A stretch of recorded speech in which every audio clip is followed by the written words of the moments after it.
década de 60. O mundo assiste à disputa pelo poder entre Estados Unidos e União Soviética.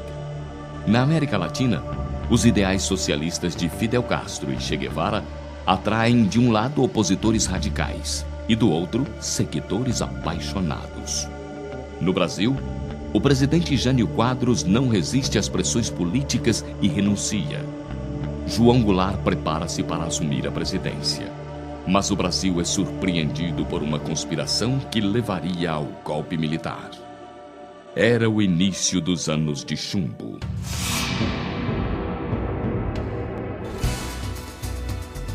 Era este o cenário de plena ditadura militar, quando o país descobriu a importância política e econômica da indústria petroquímica em todo o mundo. Tornou-se então urgente a decisão de se incrementar o parque petroquímico brasileiro. Com grande reserva de petróleo e disposto a oferecer incentivos fiscais às novas indústrias, o estado da Bahia tornou-se estratégico para o desenvolvimento deste projeto. Assim, foi criado em 1973 o Polo Petroquímico de Camaçari, o maior polo industrial integrado do Hemisfério Sul.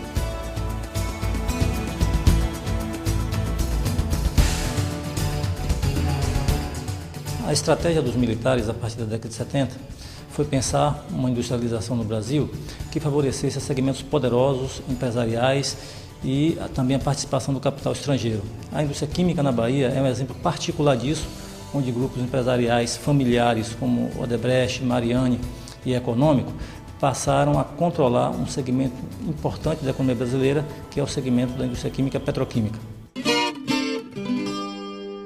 Prepare o seu coração para as coisas que eu vou contar. O que marcou o Brasil dos militares não foi o desenvolvimento industrial, e sim o autoritarismo e a repressão que na Bahia mostrava uma de suas faces mais violentas. Apesar de violento, o governo militar encontrou resistência. As organizações e partidos de esquerda que tiveram suas estruturas desmanteladas com o golpe de 1964 foram obrigados a buscar novos caminhos. Um deles foi a criação e o fortalecimento dos sindicatos de trabalhadores.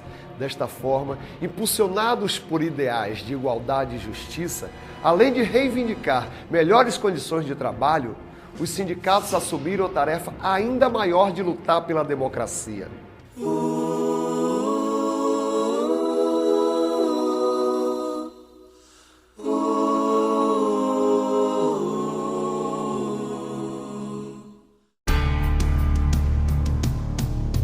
Com uma influência cada vez maior junto aos trabalhadores, defendendo não só a luta trabalhista, mas também a luta de classes, os sindicatos despertaram a atenção e a ira dos governantes que, para enfraquecê-los, iniciaram uma verdadeira perseguição aos seus dirigentes. Os sindicatos foram a única forma, a única via em que era possível jovens, adultos, militantes se expressarem dentro de um aparato ideológico de um Estado autoritário e totalitário como foi a ditadura militar. Ciente do seu papel político e social, num Brasil massacrado pelo governo militar, a Aspetro, Associação dos Trabalhadores da Indústria Petroquímica do Estado da Bahia, criada em 1963, resistiu a todas as perseguições do governo, inclusive a uma intervenção do Ministério do Trabalho. A entidade viu seus dirigentes serem perseguidos e presos, acusados de crime contra a Lei de Segurança Nacional. No golpe de 64, foram presos logo, lá dentro de Mataripe. Dentro de Mataripe, mais de 30 companheiros, inclusive o presidente do sindicato, que tinha um mandato. Eu fui preso por posição política minha. Se o golpe era de direita, se o golpe era fascista, então tinha que prender os comunistas mesmo. E eu era um dos tais. O polo petroquímico era considerado estratégico do ponto de vista econômico e político. O Partido Comunista queria ter influência nesse segmento, porque era uma categoria de operários nova, que estava se criando no Brasil e no Nordeste, e eles precisavam ocupar esse espaço fisicamente. A Petrobras tinha um forte aparato policial, era o DIVIM, que era dirigido aqui por um coronel, o coronel Silvio Dantas, e esse Divin fazia um Big Brother total da vida de todo mundo. Nós fomos presos, fomos torturados e fomos tão somente, única e exclusivamente, pelas ideias que professávamos, pelas opiniões que nós tínhamos. A história de Maria Nazaré do Couto reflete os horrores da ditadura militar.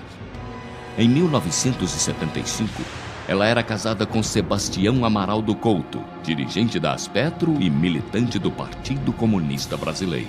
Ele atuava na clandestinidade e uma das áreas de atuação privilegiada era justamente o campo do polo petroquímico, onde ele, por isso, se engajou no polo como operário para desenvolver suas atividades políticas junto a outros operários também no polo. Por causa disso, viu toda a sua família ser presa. O marido, ela própria grávida de 3 meses e a primeira filha do casal com apenas 2 anos de idade. Anastácia tem problemas, distúrbios mentais até hoje. E a gente atribui a isso, né? Ela foi levada também para um lugar desconhecido, foi tirada do seio de sua família. Ela, não sei o que se passou com ela, ninguém sabe. Assim que eu entrei no carro, eles me puseram um capuz, que era um método bastante utilizado na época. Daí em diante você não sabe com quem está falando, para onde estão lhe levando. Todas as pessoas algemadas e todas ligadas uma à outra, né? Sons de arma engatilhando, mas você não sabia se eles iam disparar, se eles não iam disparar. As consequências muito ruins na minha vida, né? Quer dizer, minha filha, principalmente, ela foi muito prejudicada, né? E eu sou muito prejudicada por isso, porque até hoje ela não tem condições também de sobrevivência própria. E eu não gosto muito de falar disso, é muito triste. Eu não queria nem estar mexendo. Eu pensei muito se eu vinha dar esse depoimento, se eu não vinha, porque são coisas muito terríveis. Era também uma situação de dignidade, né? Você não podia também ser covarde e não participar dessa história.